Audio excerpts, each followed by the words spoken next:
What's good, YouTube? In today's video, I want to talk to y'all about Rachel Nichols, man. I had this video clipped up last night. Salute to Blacktop Buckets, man. If it wasn't for this channel, I probably would have missed this because I'm not subscribed to all the smoke. So yeah, man. I have a breakdown of the Rachel Nichols situation because I covered this on my channel last year when all that stuff was going on. So I'm gonna show y'all a bunch of the clips that I have on Rachel Nichols, and then I'll be right back to show y'all another clip of Rachel Nichols explaining how ESPN spied on her. So with that being said, let's get into these flashback clips. Salute. They said to me, hey, instead of posting the NBA Finals, why don't you do Doris's silent reporter job for the NBA Finals? Because guess what that would clear the way for?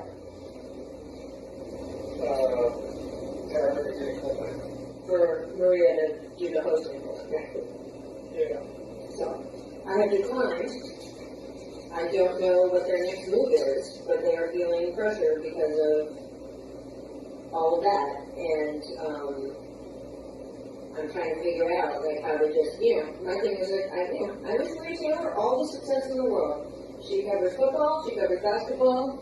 If you need to give her more things to do because you're feeling pressure about your crappy long-time record on diversity, which by the way I myself know personally from the female side of it, go for it. Just find it somewhere else. You're not going to find it with me. They said to me, I'm exhausted. Me too. I don't know. I'm exhausted. Me too. I'm not married. We can think about it. And at 2 in the afternoon, 3 days from now, you're going to text me a perfect Thursday.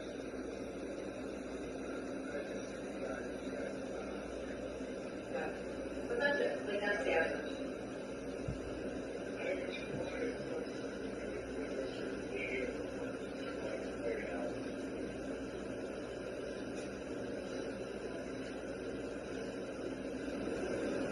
Yeah, and it's you could frame it almost interestingly, you could actually generate a really interesting conversation about how it's, just so very white male, or that in turn two women with each other to compete over the one spot that they're banging over. That's a broader conversation about all the spots that should be under consideration.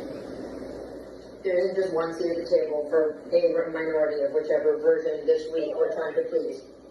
If you think about it, this is precisely the problem we've been talking about for a long time. This is white men.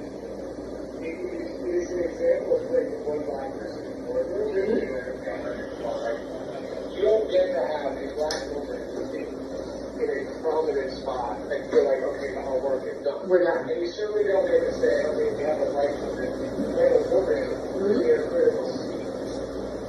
And now that we're going to put a black woman in that case, the question is, where do the other seats that white males are in? That should be under consideration. All right, so as y'all can see, man, that was a big thing around that time, man. I remember getting 100,000 views on those videos breaking down Rachel Nichols. I remember Steven Jackson came out and he responded to it like this. Rach, what's up? We've been around with you. We've been staying down with you. Got a lot of love for you. But this ain't looking too good. You know what I mean? This ain't looking too good. I've been said fuck ESPN a long time ago. That's why I don't work for them. That's why you already know how it went down with me. You know what I'm saying? But ain't no need for us to not speak on it when everything else is being spoken on, so we need to figure out what was the context and what you were saying. Because we ride with Maria. We're going to ride with our people first. That's just how it go. But I always showed you love and I always showed you respect regardless where I was or what I was doing. You know what I'm saying? Like I said, I've been said fuck ESPN. We all know how that shit went down with me. You dig what I'm saying? But we need some clarity on that. Because this is only looking one way. And we Team Maria, just like we was Team You. Need answers? Because let's quickly talk about Miss Rachel Nichols. Maria Taylor knows what a generational talent she is in the broadcasting world, so I don't even got to go there and hype her up. Let's talk about the fact that she actually played basketball. And if you want to go there, let's go there. Let's talk about how you're related to Diane Sawyer. arguably the queen of ABC. Nah. You got your job as one of the faces of ESPN because you're so entertaining and talented and so good at it, right?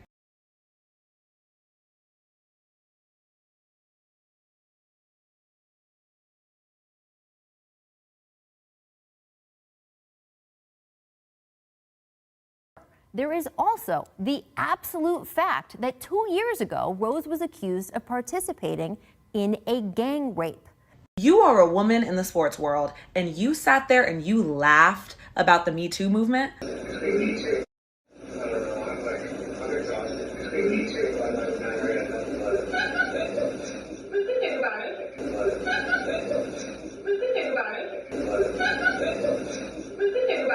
About your fellow women complaining about being sexually assaulted at work. You think that's funny? What really got me is you're tired of the Black Lives Matter movement because you weren't tired about posting about it or making your stupid little storybook monologues about it. Maybe instead of crying and calling Maria a diversity token, you can direct that energy to the people who think there can only be one woman on that stage. And if we're being real, Rachel Nichols is a subpar reporter. Subpar. Boring. Not great. I'm sorry your white privilege didn't work this time. Maybe next time. We hate the people who hate the truth. Ask yourself, why they didn't offer her the job initially? Why they didn't offer Maria the job initially? Before they even gave it to Rachel, why they didn't offer it to her then? They only did that because they didn't want to look like racists during the Black Lives Matter and the movement was going on when George Floyd happened. It's just that simple.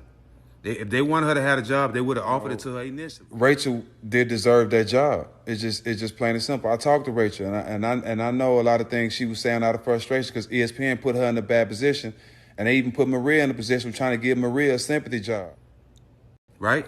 But then they backstab her and release an article saying Maria says she wants Stephen A. money, that she don't want the $5 million. She ain't never said that.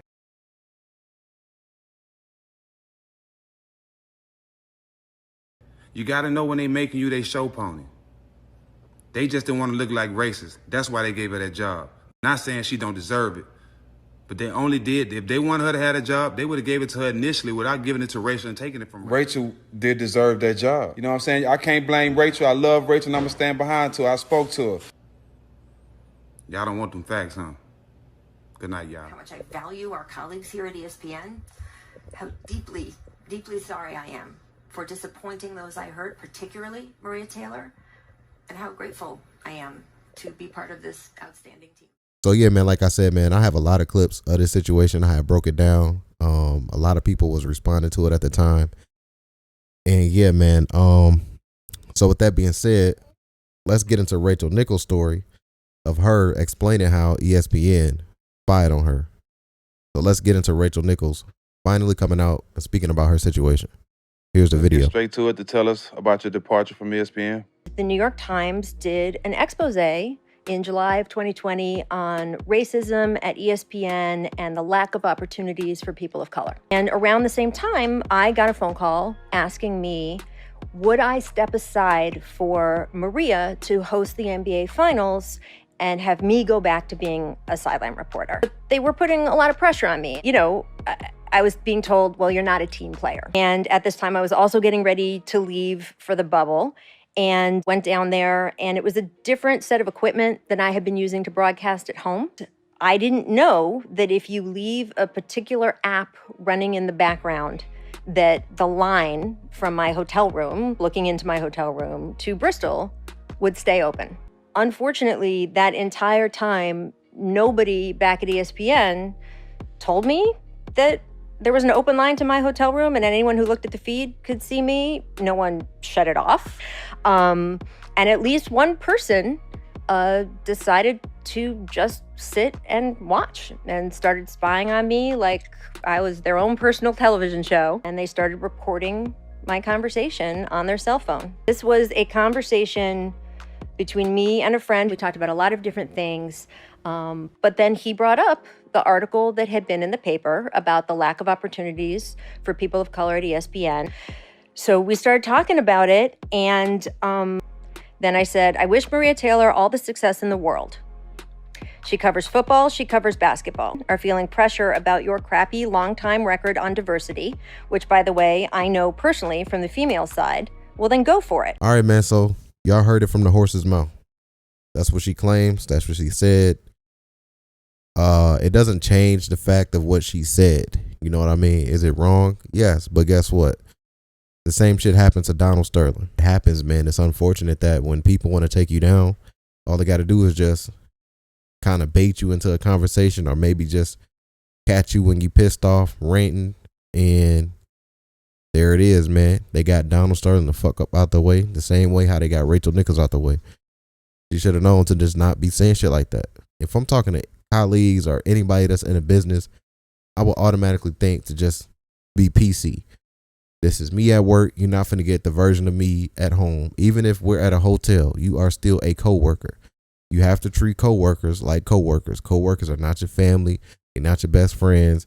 They're not finna have your back if you go down, because I guarantee a lot of the people who needed to speak up for Rachel Nichols didn't speak up. If they did, they faced backlash. You know what I mean? Like, look at that apology video that they did. In journalism school is don't be the story. And I don't plan to break that rule today or distract from a fantastic finals.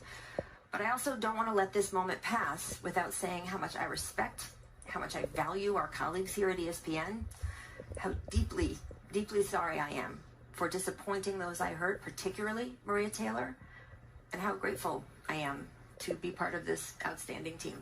Well, Rachel, I want to say thank you. Thank you for accepting responsibility for your actions.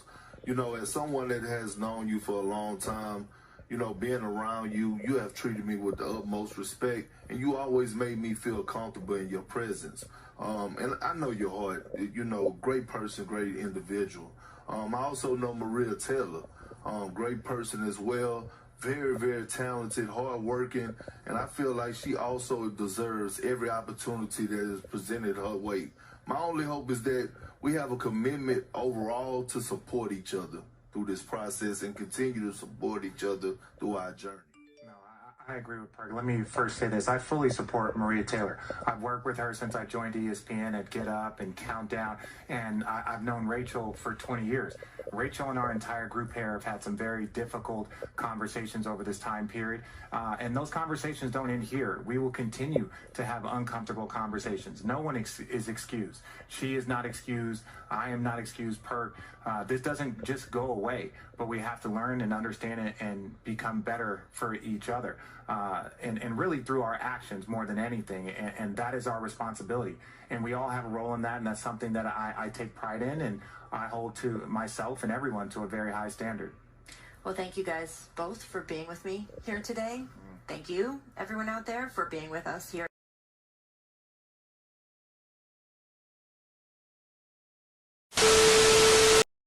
And that explains the apology video. That explains why that apology video was bullshit.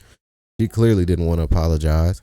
Perk and Richard Jefferson did more talking than her. And it was just like, that made the shit even worse. She shouldn't even apologize. She should have quit right then and there. So yeah, man, with that being said, I don't want to hold y'all too long in this video. Like, share, comment, and subscribe. This is Self Talk for Self Talk News. Make sure y'all come on down in the comment section, leave a comment down below. And make sure y'all hit that thumbs up button. That helps the video grow. It helps the video get pushed out to the algorithm. We should have at least 500 to 1,000 likes minimum. Please hit that thumbs up button. Salute. I'll catch y'all on the next video. If you made it this far in the video, don't forget to hit that like button, subscribe if you're new, and leave a comment down below. If you would like to support the channel, you can do so by hitting the Cash App at self.youtube. Thank you.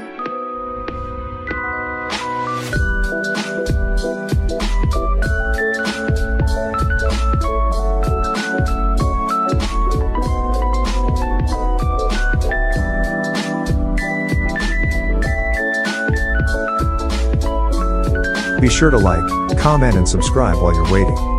You can support by hitting the Cash App or PayPal. Thank you.